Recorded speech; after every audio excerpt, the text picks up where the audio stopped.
Shalom à tous et bienvenue dans la classe 4. Dans cette classe, nous continuons d'examiner le contexte. Comme nous l'avons dit, le contexte est roi dans l'interprétation de la Bible. Si vous prenez un verset hors de son contexte, vous allez lui faire dire des choses que le verset ne dit pas. J'ai donné l'exemple de ce fameux verset, Matthieu 17, le verset 21, où il est dit, mais cette sorte, dans beaucoup de Bibles on a mis deux démons, ne sort que par la prière et le jeûne. Et cela fait dire à beaucoup de personnes que si vous ne jeûnez pas, il y a des types de démons que vous ne pouvez pas chasser. Je ne suis pas ici pour prêcher, mais ce n'est pas ce que dit le verset.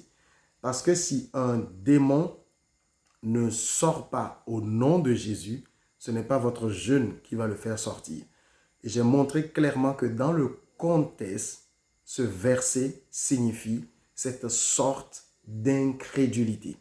Le sujet dont Jésus parlait n'était pas le démon, quoique la question concerne pourquoi n'avons-nous pas pu chasser ce démon, alors qu'ils en avaient chassé beaucoup d'autres sans que Jésus n'était là.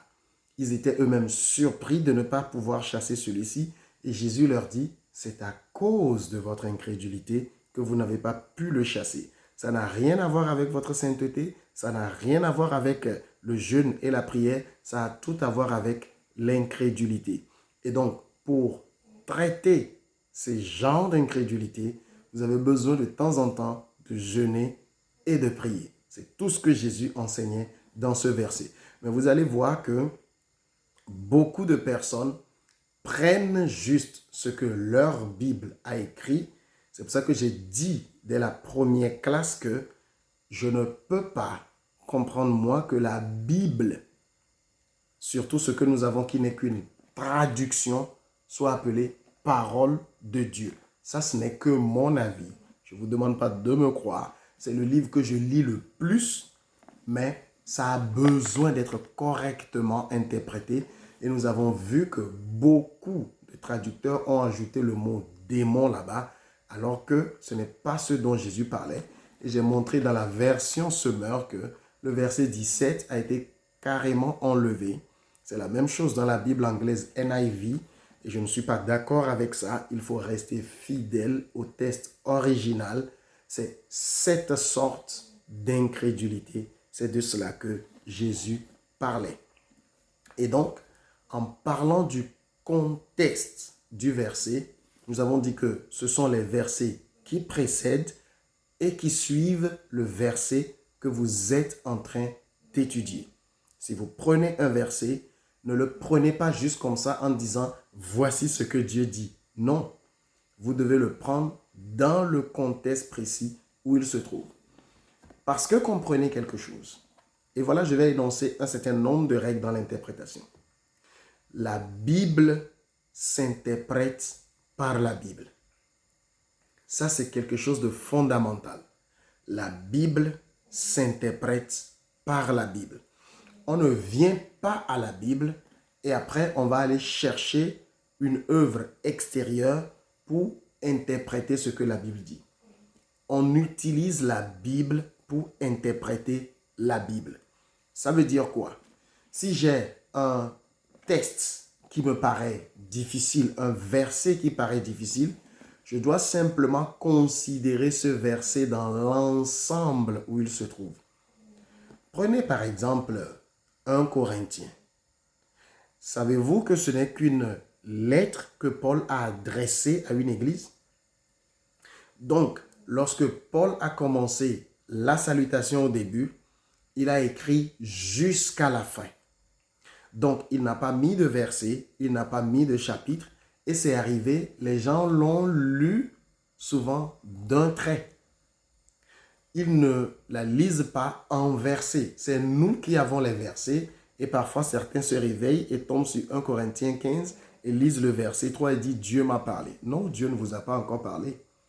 Vous devez prendre le passage dans son contexte parce que la Bible s'interprète par la Bible. Cela veut dire, lorsque vous avez un verset qui est difficile, cherchez à voir le verset dans l'ensemble des versets qui précèdent et qui suivent. Si cela paraît toujours difficile, lisez simplement l'ensemble du livre. Si vous avez un livre comme Galates et il y a un passage qui vous paraît, un verset qui vous paraît difficile, vous êtes obligé de lire l'ensemble du livre pour voir quelle idée l'auteur est-il en train de développer. Vous devez considérer l'idée que l'auteur est en train de développer dès le début jusqu'à la fin parce que généralement, il parle de la même chose. C'est nous qui pensons avec les versets ou avec les chapitres qu'il change d'idée. Si vous faites cela et que c'est toujours difficile, eh bien, regardez les autres livres du même auteur.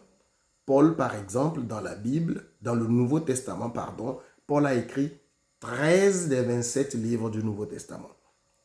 1 Corinthiens, 2 Corinthiens, 1 Thessaloniciens, 2 Thessaloniciens, 1 Timothée, 2 Timothée, Tite, Philémon, etc. Il y a beaucoup d'écrits de Paul, Romains, Galates, Éphésiens, etc.